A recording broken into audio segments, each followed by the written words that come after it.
బీజేపీని ఎందుకు నిలదీస్తలేరు? సెబీలో జరిగిన కుంభకోణం, సెబీకి సంబంధించిన జేపీసీ విషయంలో బీఆర్ఎస్ విధానం ఏందో తెలంగాణ ప్రజలకు చెప్పాలి. మీరు బీజేపీలో విలీనమవుతున్నారంటే కాదు కాదు మేము చర్చలలోనే ఉన్నామంటారు. మీరు విలీనమవుతారో మీరు మలీనమవుతారో మాకు సంబంధం లేదు. ఇవాళ ఈ సెబీలో జరిగిన కుంభకోణం మీద కేసీఆర్ విధానం ఏందో కేసీఆర్ మాట్లాడాలి. ఇవాళ కేటీఆర్ ఎందుకు ఈ విధానాన్ని ప్రశ్నిస్తూ ఈ ట్విట్టర్ తిన్ను తన ట్విట్టర్లో పెట్టట్లేదు అని నేను అడుగుతున్నా. అక్కడికి వచ్చేది అక్కడికి రాంది ప్రతి చిల్లర మల్లర విషయంలో స్పందించే కేటీఆర్ ట్విట్టర్లో ఎందుకు ఈరోజు ఈ దోపిడీని, ఈరోజు అదానికి అధ్వానంగా ఈ దేశాన్ని దోషపెడుతుంటే ఎందుకు ట్విట్టర్ తిల్లు ఈరోజు మాట్లాడతలేరని నేను అడుగుతున్నా. టీఆర్ఎస్ వాళ్ళకి పట్టిలేదా? ఈ దేశ సంపద దోస్తుంటే బీజేపీకి అనుకూలంగా మీరు ఉన్నారని ఇది ఒక్కటే స్పష్టమైన సాక్ష్యం కదా. నిజంగానే బీఆర్ఎస్ బీజేపీలో విలీనం కాకపోతే, బీజేపీ బీఆర్ఎస్ చీకటి ఒప్పందంలో కాంగ్రెస్ కు వ్యతిరేకంగా కొట్లాడకపోతే ఈ జేపీసీ విషయంలో బీఆర్ఎస్ విధానం ఏందో తెలంగాణ ప్రజలకు చెప్పాలి. ఇవాళ ఆ సన్నాసులు మోడీని అమిత్ షా గారిని మెప్పించడానికి సంతోషపెట్టడానికి అంతర్జాతీయ ఎయిర్పోర్టుకున్న రాజీవ్ గాంధీ పేరు తీసేస్తామంటారు. సచివాలయం ముందర ఉన్న విగ్రహాన్ని తొలగిస్తామంటారు. నేను అడుగుతున్నా, మీ తాతలు ముత్తాతలు మీ మొత్తం జాతి వచ్చినా రాజీవ్ గాంధీ గారి విగ్రహాన్ని కూడా ముట్టుకోలేరు. మళ్ళొక్కసారి నేను చెప్పదలుచుకున్నా, రాజీవ్ గాంధీ విగ్రహం మీద చెయ్యేస్తే మీ ఈపు చింతపండు కాకపోతే నా పేరు మార్చుకుంటా అని నేను చెప్పదలుచుకున్నా.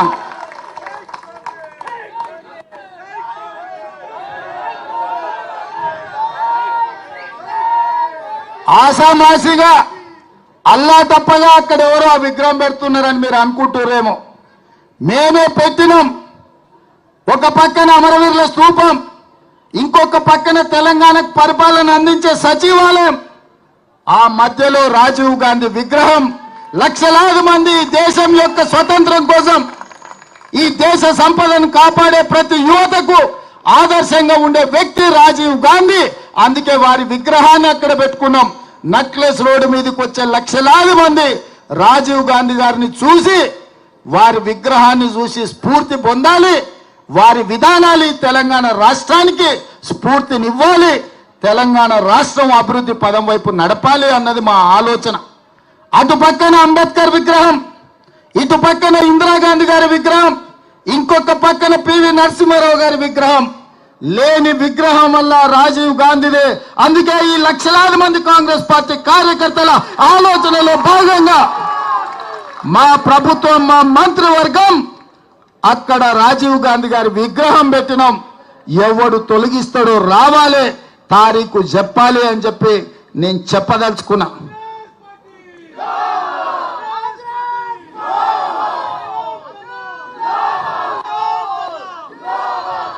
అదే విధంగా 10 ఏళ్ల తర్వాత ఉద్యోగం ఊడినాక, ప్రజలు వంగబెట్టి దంచినాక ఈ సన్నాసులకు తెలంగాణ తల్లి గుర్తొచ్చింది. అక్కడ తెలంగాణ తల్లి పెడితే బాగుంటుందని. మనకేమో ప్రజలకేమో తెలంగాణ తల్లిని పెట్టాలంటున్నాడు. ఆయననేమో మా అయ్య పోతే మా అయ్య విగ్రహం పెట్టుకుందాం అనుకుందాం, రాజీవ్ గాంధీ విగ్రహం ఎట్లా పెట్టారు అంటాడు. అందుకే తెలంగాణ తల్లి అంటే సోనియమ్మ కనిపించే తెలంగాణ తల్లి. ఆమె జన్మదినం డిసెంబర్ 9 నాడు. తెలంగాణ రాష్ట్ర ప్రకటన డిసెంబర్ 9, 2009 నాడు కేంద్ర ప్రభుత్వం మన్మోహన్ సింగ్ గారి నాయకత్వంలో చిదంబరం గారు ప్రకటన చేసింది. అక్కడ ఇక్కడ కాదు, ఈ రాష్ట్ర పరిపాలనను అందిస్తున్న సచివాలయం లోపట, బయట ఎక్కడో కాదు, సచివాలయం లోపట డిసెంబర్ 9 నాడు తెలంగాణ తల్లి విగ్రహం పెట్టే బాధ్యత మేము తీసుకుంటాం.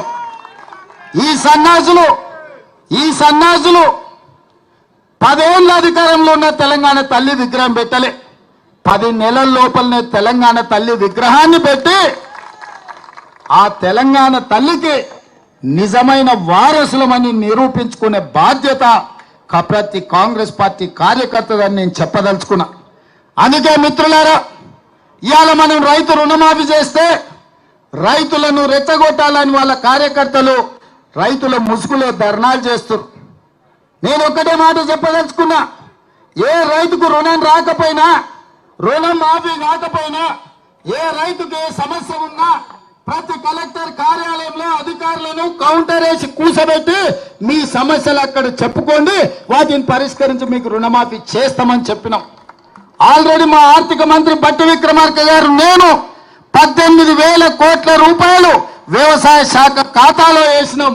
అక్కడి నుంచి ప్రతి రైతుకు పంపించండి. మిగతా 12,000 కోట్ల రూపాయలు కూడా 2 లక్షల పైన ఉన్న వాళ్ళను మీరు 2 లక్షల పైన ఉన్న ఏదైతే బకాయిందో బ్యాంకు కట్టండి, మిగిలిన 2 లక్షల రూపాయలు మేము కడతామని చెప్పినాం. మా రెవెన్యూ మంత్రి గారు కూడా ఆ మాట చెప్పినారు. ఇవాళ అంటుండే శ్రీనివాసరెడ్డి గారు ఇంకా 12,000 మళ్ళా కడతామన్నాడని, భట్టి గారు 7,000 కోట్లే మేము ఇచ్చినామన్నారని. అన్ని తప్పుడు రాతలు, కారు కూతలు. అందుకే రైతులకు నేను ఒక్కటే మాట చెప్పదలుచుకున్నా, రోడ్డు ఎక్కాలెందుకు, ధర్నా చెయ్యాలెందుకు, మీకు ఆ కష్టం ఎందుకు వచ్చింది? 6 నెలల లోపల 31,000 కోట్ల రూపాయలతోటి 2 లక్షల వరకు రైతులకు రుణమాఫీ చేస్తామని 15 ఆగస్టు లోపల చేస్తామని మాట ఇచ్చిన మేము 18,000 కోట్ల రూపాయలు చెల్లించినాం. బ్యాంకులలో నగదు అందుబాటులో పెట్టినాం. మిగతావి కూడా మాఫీ చేస్తామన్నాం. ఈ సన్నాసులను నమ్ముకొని రోడ్ల మీద తిరిగితే ఆయాసమే వస్తుంది.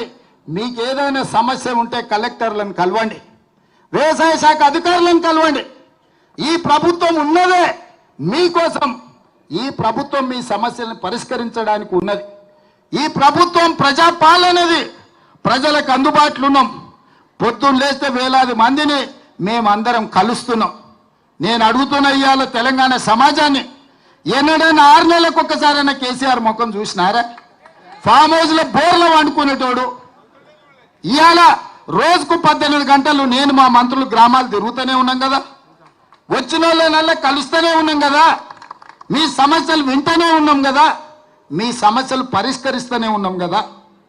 మీరు ధర్నా చేయాల్సిన అవసరం ఏముంది? నిరసన తెలపాల్సిన అవసరం ఏముంది?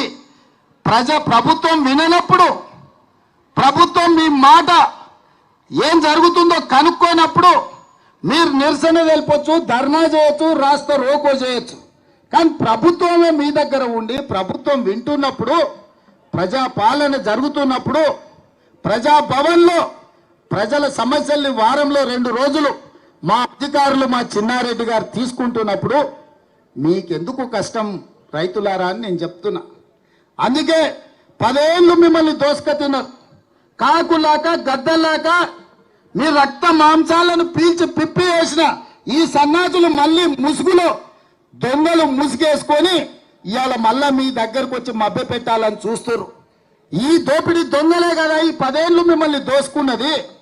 ఈ కేసీఆర్, ఈ హరీష్ రావు, ఈ రామారావే కదా మిమ్మల్ని కొల్లగొట్టింది. ఆ కొల్లగొట్టిన సన్నాసులను 6 నెలల కింద మీరే కదా బొందబెట్టింది. మరి ఆ బొందబెట్టిన వాళ్ళను మళ్ళా గ్రామాలకు ఎట్లా రాణిస్తుండ్రు మీరు ఒక్కసారి ఆలోచన చేయమని రైతులకు విజ్ఞప్తి చేస్తున్నా. మాయ చెయ్యాలని, మిమ్మల్ని మోసం చెయ్యాలన్నదే వాళ్ళ ఆలోచన. 10 ఏళ్లలో వాళ్ళు ఇచ్చింది ఎంత, 10 నెలల్లో మేము ఇచ్చింది ఎంత? అమరవీరుల స్తూపం దగ్గర చర్చ చేద్దాం రాని.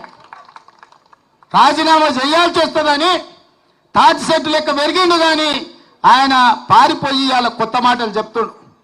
అందుకే సిద్దిపేటలో మా మైనంపల్లి పోయిండు, రా మాట్లాడదాం ఏందో చూద్దామని. ఆ ట్యాంకాలో కూడా పోలే. ఇక నెక్స్ట్ మళ్ళీ జగన్న ఉన్నాడు, జగన్న వస్తాడు తొందరలోనే సిద్దిపేటకి, జగన్న దోల్తా. వాళ్ళు ఏంటంటే అబద్ధాలన్నీ సోషల్ మీడియాలో పెడతారంట. గట్లనే నరేంద్ర మోడీ గారు వాట్సాప్ యూనివర్సిటీలో పెట్టిండు, 400 అన్నాడు. నేను ఆయననే చెప్పిన 240 అని. అవునా?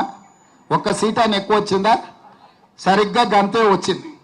రెండోది చెప్పిన పార్లమెంట్ ఎన్నికల్లో వచ్చినప్పుడు నువ్వు శాతనైతే మునగానైతే ఒక సీటు గెలువురా అబ్బా అని అన్నానా? సేవలనే కదా నేను అన్నది. బీఆర్ఎస్కి ఒక్క సీటు కూడా పార్లమెంటు దక్కని అని. ఆ మాట మీద కాంగ్రెస్ పార్టీ కార్యకర్తలు 7 ఇట్లలో డిపాజిట్లు పోగొట్టారు, 15 ఇట్లలో 3వ స్థానానికి నెట్టారు. ఇది కాంగ్రెస్ శక్తి, కాంగ్రెస్ పార్టీ కార్యకర్తల శక్తి.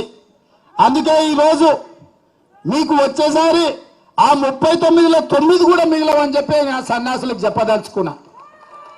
10 ఏళ్ళు ఎలుగబెట్టిందని 10 ఏళ్ళు తెలంగాణను తలగబెట్టినోడు 10 నెలలు కాకముందే ఈ ప్రభుత్వం మీద పడి ఏడుస్తున్నాడంటే కాంగ్రెస్ పార్టీ కార్యకర్తలు గ్రామాలలో ప్రజలకు వివరించాల్సిందిగా కోరుతున్నా. ఏది ఏమైనా ఇప్పటి వరకు ఇన్ని గంటలు ఇక్కడ ఉండి ఖర్గే గారు రాహుల్ గాంధీ గారు పిలుపు మేరకు ఈడీ కార్యాలయం ముందు నిరసన ధర్నాలో పాల్గొని దేశంలో జరుగుతున్న ప్రధాని అదాని దోపిడీని అడ్డుకోవడానికి వచ్చినందుకు మిమ్మల్ని అందరినీ మనస్ఫూర్తిగా అభినందిస్తూ అక్కడ ప్రధాని అయినా బీజేపీ అయినా ఇక్కడ బీఆర్ఎస్ అయినా దోపిడీకి వ్యతిరేకంగా మనం కొట్లాడదాం.